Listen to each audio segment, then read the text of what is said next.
Today I want to talk about probably the most talked about topic for our region and for LCS. Whenever we play internationally, one of the biggest topics for our region is, why are we the weakest major region? And one of the answers that comes up all the time that people are really sick of hearing is our pro players have to play on 50-60 ping and it's horrible practice. And I think people at this point are sick of hearing that excuse. But it's not an excuse, it's a real reason. And I can give you proof because there are countless interviews of people who come to our region like Sword Art, Core JJ, Alfari, Perks, Sven, big, good players imported here. And whenever they are asked about whether or not it's actually that big of a deal, the answer is unanimously yes. 60 ping.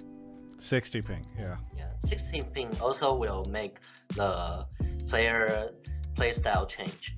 Because 16 ping, sometimes you will decide to run away from the skill shot, but you didn't try to dodge and outplay them. That's why maybe the playstyle become really slow. So I also think 60 ping too high.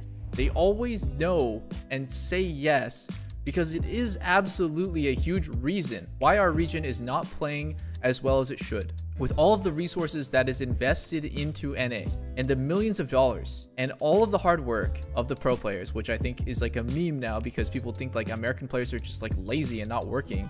Let me tell you guys, it is a humongous deal that our solo queue environment is having pro players playing on 50-60 ping. And I don't want to get into all of the nuances. Why is such a big deal? Why is it actually such a big different game? Like, God, it's everything. The muscle memory, everything is just so off. It would be like if you told an NBA player to go practice at home, but at home his basketball was just heavier and the court was just like a different size for some reason. Gravity was just different. It's just everything feels wrong and there's less good play that you can make on high ping. I do also want to preface this by saying, by no means do I think that fixing this one problem is going to all of a sudden catapult our region into winning worlds left and right. But I do think we can do a lot better than what we're doing now by fixing this. Okay, so what's the problem? The problem is servers located in Chicago, LCS teams and orgs and their $1 million facilities are all located in LA. And that's because LCS is in LA. Orgs can't move to Chicago.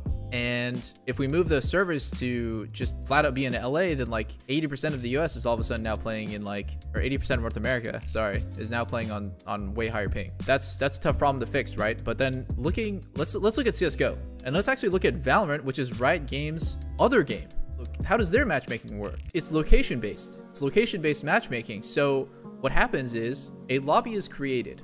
If 10 people in that lobby are all from Chicago, the game is hosted on the Chicago server. If all 10 are from New York or LA, you know it. It's going to be hosted where the players are at. You know, this is obviously going to get a little bit more nuanced. I'm not a designer, so I don't know the perfect solution. What if it's 5 people in LA, 5 people in New York? What if all 10 people are just spread randomly across the United States? But the point is, a lot of the time, you're gonna get a majority of people from the same region in a lobby. There are prime times of playing that happen, you know, for example, around dinner time is my experience when queues are the most fast, snappy. There's the most people actively playing on West Coast. And you're gonna get a lot of lobbies with 8, 9, 10 people from the West Coast. Again, I'm not a designer, so I don't know how to fix all the nuances of like this system. But obviously, it works in CSGO. It's worked in Counter-Strike for literally 20 years. And it's clearly working in Valorant, which is Riot's other hugely successful game. So my question to you guys, and my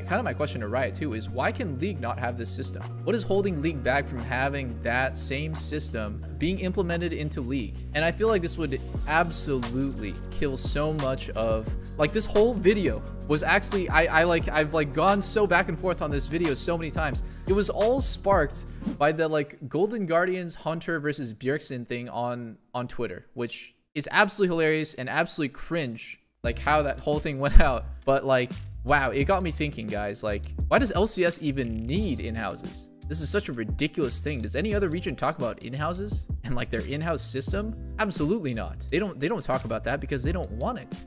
And why do we want it? We want it because our high elo players are sick and tired of playing on garbage ping. The practice is horrible. Going from playing on the TR from 5-10 ping and then playing solo queue right afterwards, it feels like we're playing 2 different games. So that's why they want to play in-houses, so they can keep playing the game that they know and that they want to get better at.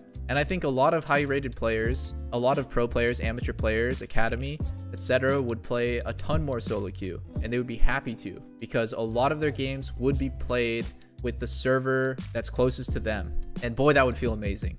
So that's just my entire thoughts on the subject. And I want to know what you guys think. And I kind of want to know, even if the answer is boring, why this can't be implemented. The answer could be something simple as like, you know, the code doesn't allow it. Like the technology just isn't there yet. We can't switch to that system for League, and I would be satisfied, but I just want to know why.